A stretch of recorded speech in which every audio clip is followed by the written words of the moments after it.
77મા ગણતંત્ર દિન નિમિત્તે તમામ ગુજરાતના પ્રજાજનોને હૃદયપૂર્વકની શુભકામનાઓ।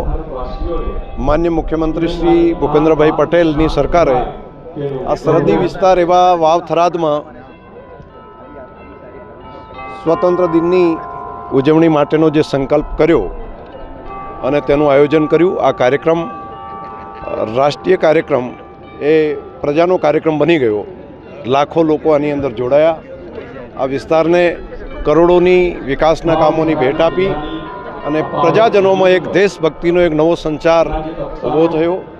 આ સરહદી વિસ્તારના પ્રજાજનો એ સ્વાભાવિક જન્મજાત દેશભક્ત લોકો છે અને આ દેશભક્તિ ઉજાગર કરવાનો પણ એમને મોકો મળ્યો।